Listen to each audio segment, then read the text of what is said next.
tout cas ceux que je n'ai encore pas eu l'occasion de saluer à l'entrée. Je tiens d'abord à m'associer au président Gérard Toussaint pour remercier le conseil départemental de nous accueillir dans cette salle et de nous avoir grandement facilité le travail.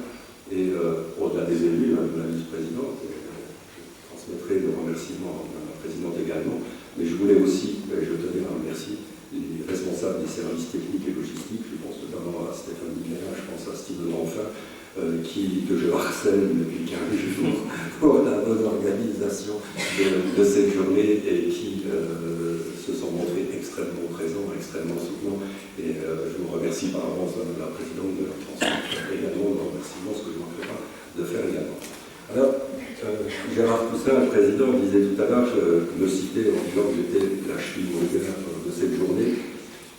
Ben, je vais un peu le démentir parce que je ne suis qu'un des éléments de cette cheville ouvrière et je tiens à ici mettre en valeur et remercier l'ensemble du groupe organisateur qui est à l'origine de cette manifestation. Et donc vous voyez ici les logos des différentes institutions ou associations. Alors, institution d'abord, puisque Mme la vice-présidente vient de le dire, et là d'ailleurs largement résumé les enjeux de cette journée-là, ce qui m'évitera de le faire, c'est parfait, je vous en remercie. Mais je veux citer notamment, vous l'avez cité tout à l'heure, le réseau éducatif de Moselle, qui est partie prenante de ce groupe organisateur, représenté ici par sa directrice, Fanny Pronot, et qui s'occupe donc de l'accueil d'urgence des mineurs non accompagnés. Remercier également l'association Réalise, dont le directeur Olivier Allot, directeur en charge de ce public, Olivier Allot ici présent, et Réalise largement représenté ici, ainsi que le REM, et qui s'occupe lui de prendre en relais les jeunes accueillis par le REM, et également la prise en charge des jeunes majeurs sous contrat avec le département. Donc ceci pour les mineurs. Pour ce qui concerne les majeurs, il y a les deux institutions qui prennent en charge cette population sur le département, à savoir Mars, dont je remercie aussi Katia Croix, ici présente, au fond là-bas, qui s'occupe également de cette population pour les majeurs, ainsi que Carole Miguelina, qui est présente également, ainsi que Patrice Fontaine, pour la prise en charge au sein de l'association Arélia. Donc ça, ce sont les quatre grandes institutions qui sont parties prenantes de cette journée, mais s'ajoutent à cela des associations. Et je vais citer en premier l'organisation Médecins du Monde, compte tenu du sujet d'aujourd'hui, tout le Seigneur tout honneur, donc je remercie la coordinatrice Nadège Rouault, ici présente, et de nombreux représentants de Médecins du Monde qui sont présents aujourd'hui dans la salle. Et puis Catherine Tosser, qui est la présidente de la Ligue des droits de l'homme ici sur le site,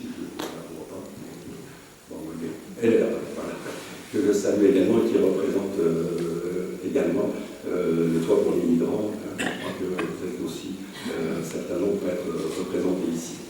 Je crois que c'est important, Marie-Josée Hamal disait tout à l'heure, d'essayer de mieux se comprendre, d'essayer de mieux travailler ensemble au service de la même population. Elle a souligné également les difficultés de lien et de passage entre la majorité ou la jeune majorité ou la jeune majorité pour les personnes qui sont en contrat jeune majeur. Ça n'est pas sans poser des problèmes, vous l'avez souligné tout à l'heure, et je crois que travailler ensemble est extrêmement important. Peut-être dire deux mots sur l'origine de cette journée. Nous étions déjà réunis, ce groupe organisateur, en 2019, aux Écrans à Villers, pour travailler autour de l'accompagnement de ces publics. Et rencontrions à l'époque un certain nombre de tensions entre les institutions que j'ai citées tout à l'heure et les associations que j'ai citées également. Et je pense que ces tensions étaient surtout liées à des difficultés de compréhension des compétences, des missions et des limites des compétences des uns et des autres, et surtout les limites des compétences des uns et des autres, les institutions étant financées pour faire un certain travail et ne pas aller au-delà, et que justement, il nous semblait intéressant de réfléchir avec les associations sur comment articuler les actions et les missions des uns et des autres pour un meilleur appel. Donc c'était une journée qui avait rassemblé autant de monde qu'aujourd'hui, et qui avait permis de faire, je crois, évoluer les choses. En tout cas, c'est ce que les acteurs nous en ont dit.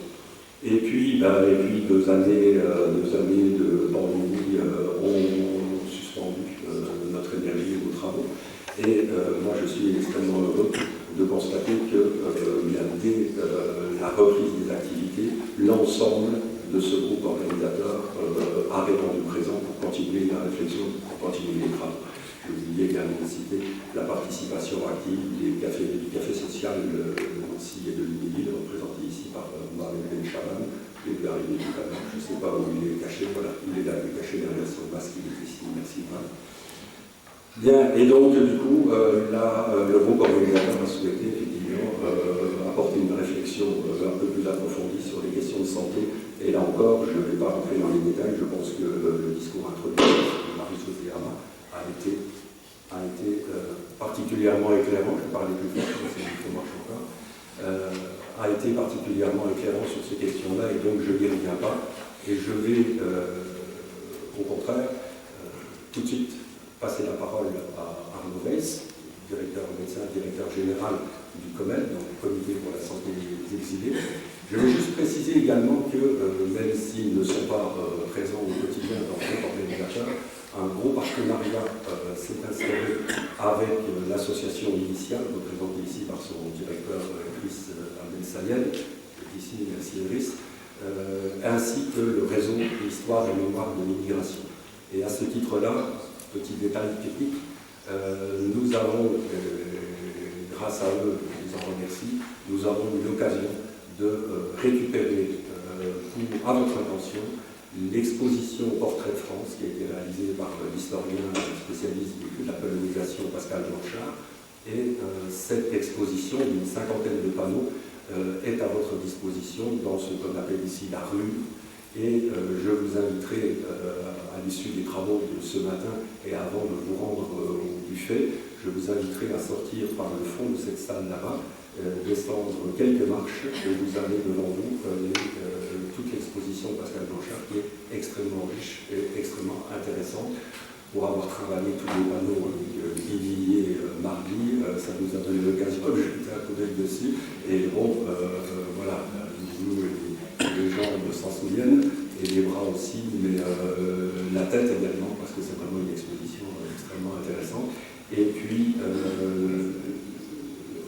Idriss et l'initiale sont venus avec des représentants du réseau 52, un certain nombre de jeunes qui sont ici parmi nous, accompagnés par leurs éducateurs, et qui ont réalisé un film sur Chalon.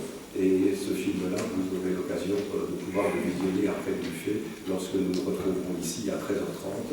Je les remercie également d'avoir mis à votre disposition à l'entrée, je pense qu'un certain nombre d'entre vous les ont maintenant en possession, un livre qui a été également réalisé par eux. Et je pense que c'est un respect à avoir que d'écouter également leurs paroles.